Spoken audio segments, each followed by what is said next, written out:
तो आज की हमारी चर्चा एक ऐसी आवाज के बारे में है जिसे जिसे सिर्फ एक गायक नहीं बल्कि एक उपाधि से जाना जाता है, गान गंधर्वन। हम बात कर रहे हैं केजे येसुदास की। हमारे पास जो जानकारी है वो उनके जीवन और संगीत के सफर का एक तरह से एक खाका खींचती है। और आज का हमारा मकसद है इसी जानकारी में थोड़ा गहरा उतरना और ये समझना कि आखिर वो कौन सी बातें हैं जो उन्हें भारतीय संगीत का एक अटूट स्तंभ बनाती हैं। तो चलिए शुरू से शुरू करते हैं। ये सफर ही एक बहुत भारी भरकम उपाधि से शुरू होता है, गान गंधर्वन। ये कोई आम निकनेम जैसा तो नहीं लगता। गंधर्व का जिक्र तो हम पौराणिक कथाओं में सुनते हैं, जो स्वर्ग में संगीत सुनाते थे। किसी जीते जागते इंसान को ये उपाधि दे देना, इसका मतलब क्या है? ये उनकी शख्सियत के बारे में क्या बताता है? आपने बिल्कुल सही पकड़ा। ये कोई साधारण उपनाम नहीं है, ये एक सम्मान है, एक रुतबा है जो लोगों ने उन्हें दिया है। गान गंधर्वन का मतलब ही है संगीत का दिव्य गायक। दिव्य गायक, हाँ। तो ये उपाधि सीधे सीधे उनकी गायकी के उस स्तर की ओर इशारा करती है जिसे लोग दुनियावी नहीं बल्कि अलौकिक मानते हैं। ये बताता है कि सुनने वालों के लिए उनकी आवाज सिर्फ कुछ मीठे सुर नहीं है, बल्कि एक गहरा, लगभग एक आध्यात्मिक अनुभव है। उनकी महानता की पहली झलक तो हमें यहीं से मिल जाती है। वाह! मतलब शुरुआती इस विचार से होती है कि उनकी आवाज में कुछ ऐसा है जो शायद इंसानी काबिलियत से परे लगता है। तो फिर ये दिव्य गायक बनने का सफर शुरू कहाँ से हुआ? जाहिर है ऐसी कला रातों रात तो तैयार नहीं होती होगी। जानकारी हमें उनके बचपन में ले जाती है। हाँ, और उनकी नींव ही उनकी सबसे बड़ी ताकत है। उनका जन्म 10 जनवरी 1940 को कोच्चि में हुआ और उनके पहले गुरु वो उनके अपने पिता थे। अच्छा, जो खुद एक शास्त्रीय गायक और मंच कलाकार थे।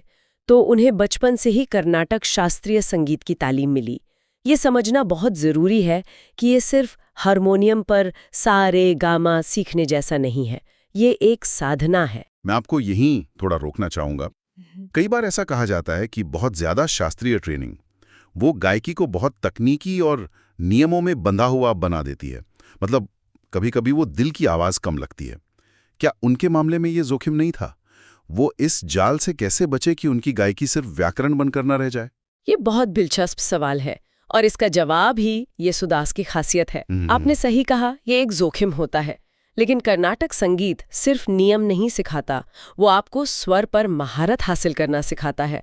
आवाज का ठहराव, सांस पर नियंत्रण, एक ही नोट को 10 अलग अलग तरीकों से गाने की क्षमता, और सबसे जरूरी हर शब्द के पीछे के भाव को समझना। येसुदास ने इस तकनीक का इस्तेमाल अपनी भावनाओं को और सटीक ढंग से पेश करने के लिए किया, उन्हें दबाने के लिए नहीं। अच्छा, तो उनकी ट्रेनिंग उनके लिए पंख बनी, पिंजरा नहीं। हम जो उनकी आवाज में एक शांत नदी जैसा ठहराव महसूस करते हैं, वो इसी साधना का नतीजा है। अच्छा, अब एक ऐसे आंकड़े पे आते हैं जिसे सुनकर पहली बार में यकीन करना थोड़ा मुश्किल है। 50,000 से ज्यादा गाने। एक मिनट, 50,000? ये कैसे संभव है?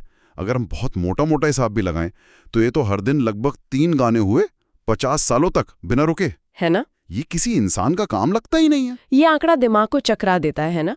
लेकिन अगर हम इसे सिर्फ एक नंबर की तरह ना देखें तो ये हमें उनके बारे में 3 बातें बताता है: अनुशासन, समर्पण और कला के प्रति एक अटूट प्रतिबद्धता। सही। ये एक इंसान की पूरी जिंदगी है जो सुबह से शाम तक स्टूडियो में संगीत के लिए समर्पित रही।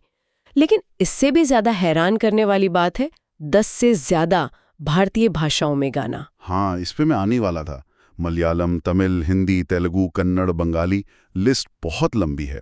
और हमारे पास जो जानकारी है वो उनके उत्तम उच्चारण पर खास जोर देती है। बिल्कुल, ये सिर्फ अलग अलग भाषाओं में गाना नहीं है, ये कुछ और है। आपने बिल्कुल सही नस पकड़ी है। ये कुछ और ही है। देखिए, हर भाषा की अपनी एक ध्वनि होती है, एक आत्मा होती है।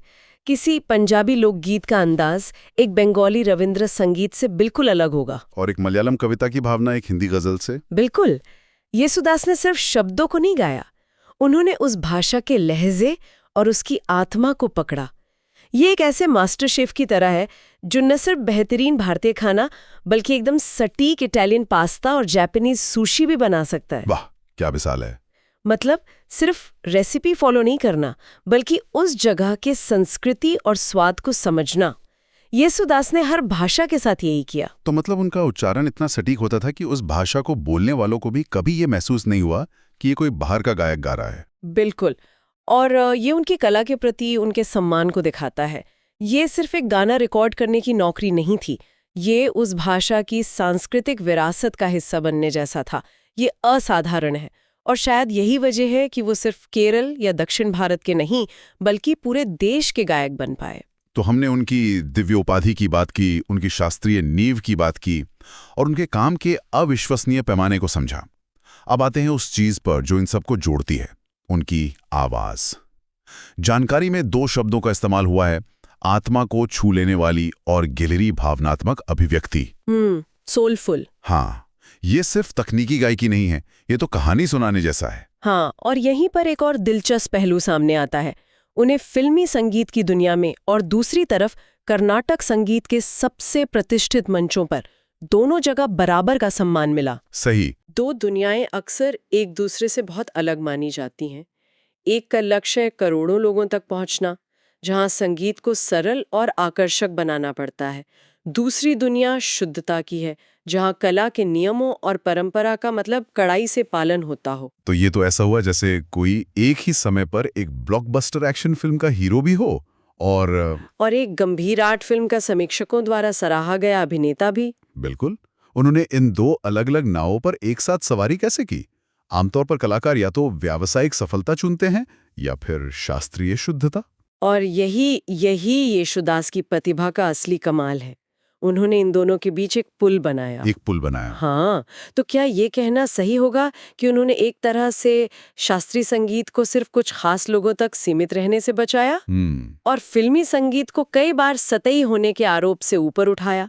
उन्होंने दोनों दुनियाओं को एक दूसरे से कुछ सिखाया। ये एक बहुत ही जबरदस्त नजरिया है, इसे थोड़ा और समझाइए। जब वो फिल्मों के लिए गाते थे तो अपनी शास्त्रीय नींव का इस्तेमाल गाने की भावना को और गहरा करने के लिए करते थे, ना कि उसे जटिल बनाने के लिए। अच्छा। और जब वो शास्त्रीय मंच पर होते थे तो उनकी गायकी में वही भावनात्मक जुड़ाव होता था जो उनके फिल्मी गानों को लोकप्रिय बनाता था। उन्होंने ये साबित किया कि अच्छी कला हर जगह अच्छी होती है, चाहे मंच कोई भी हो। उन्होंने कभी भी अपनी कला की गुणवत्ता से समझौता नहीं किया, चाहे वो एक रोमांटिक गाना गा रहे हो या एक पारंपरिक कीर्तन। बिल्कुल। और उनकी इस असाधारण प्रतिभा को पहचान भी मिली। हमारे पास जो आंकड़े हैं वो बताते हैं कि उन्हें गायकी के लिए 8 राष्ट्रीय फिल्म पुरस्कार मिले हैं, जो किसी भी गायक के लिए सबसे ज्यादा हैं। सबसे ज्यादा। और साथ ही भारत के सर्वोच्च नागरिक सम्मान पद्मश्री, पद्म भूषण और पद्म विभूषण भी। ये सिर्फ पुरस्कारों की एक लंबी लिस्ट नहीं है, इसका कुछ गहरा मतलब है। जो पुरस्कार है वो उनकी कला की उत्कृष्टता पर मोहर लगाते हैं। इसका मतलब है कि साल दर साल देश के सबसे बड़े विशेषज्ञों ने माना कि उनकी गायकी उस साल देश में सर्वश्रेष्ठ थी। ये उनके शिल्प पर उनकी पकड़ का प्रमाण है। और पद्म सम्मान, वो इससे अलग कैसे हैं? पद्म सम्मान सिर्फ एक अच्छे कलाकार को नहीं दिए जाते, वो उस व्यक्ति को दिए जाते हैं जिसका काम राष्ट्र की सांस्कृतिक पहचान का एक अहम हिस्सा बन गया हो।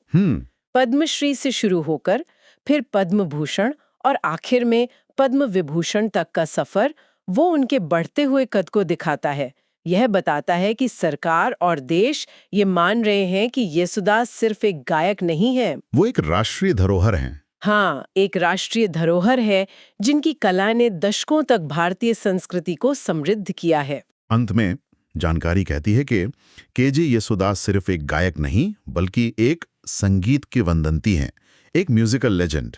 ये शब्द लीजेंड हम बहुत आसानी से इस्तेमाल कर लेते हैं, लेकिन एक कलाकार असल में लीजेंड बनता कब है? एक कलाकार लीजेंड तब बनता है जब उसका काम समय से आगे निकल जाता है, जब वो सिर्फ अपने दौर का एक बड़ा स्टार नहीं रहता बल्कि आने वाली पीढ़ियों के लिए एक प्रेरणा और एक मानक बन जाता है, एक स्टैंडर्ड। हाँ। येसुदास की आवाज दशकों से भारतीय घरों का हिस्सा रही है। शादी में, त्योहार पर, किसी की पहली मोहब्बत में, दिल टूटने पर, अकेलेपन में लोगों ने अपनी जिंदगी के सबसे अहम पलों को उनके गानों के साथ जिया है। जब किसी कलाकार का काम लोगों की यादों का हिस्सा बन जाए तब वो एक लीजेंड बनता है। और जानकारी की जो आखिरी पंक्ति है वो शायद इस पूरी चर्चा का सार है। एक आवाज जो भारतीय संगीत को परिभाषित करती है। ये अपने आप में एक बहुत बड़ा बयान है। बहुत बड़ा। इसका मतलब है कि जब कोई भारतीय संगीत के बारे में सोचता है, तो जो गुण दिमाग में आते हैं, मधुरता, आत्मा को छूने वाली भावना, शास्त्रीयता का स्पर्श, सादगी में गहराई, वो सब गुण उनकी आवाज में मिलते हैं। उनकी विरासत सिर्फ 50,000 गानों की संख्या नहीं है, बल्कि वो मयार है, वो स्टैंडर्ड है, जो उन्होंने आने वाली पीढ़ियों के गायकों के लिए तय किया है। उन्होंने दिखाया कि व्यावसायिक रूप से सफल होते हुए भी कलात्मक रूप से ईमानदार कैसे रहा जा सकता है। यही उनकी सबसे बड़ी विरासत है। तो आज हमने केजे येशुदास के शानदार सफर को समझा। एक गान गंधर्वन जिसकी नींव शास्त्रीय संगीत की गहरी साधना में थी, जिसने 50,000 से ज्यादा गानों और 10 से ज्यादा भाषाओं के जरिए पूरे देश को अपनी आवाज से जोड़ा, शास्त्रीय और फिल्मी संगीत के बीच की खाई को पाटा और जिसे देश के सर्वोच्च सम्मानों से नवाजा गया। बिल्कुल, ये कहानी सिर्फ आंकड़ों की नहीं है, ये गुणवत्ता, भावनात्मक गहराई और भाषाई निपुणता की कहानी है। येसुदास ने ये साबित किया कि कला की कोई सीमा नहीं होती, न शास्त्रीय और फिल्मी संगीत के बीच, न ही अलग-अलग भाषाओं के बीच। उनकी आवाज सचमुच भारतीय संगीत की एक पहचान है। ये पूरी चर्चा एक बहुत ही दिलचस्प सवाल हमारे सामने छोड़ जाती है।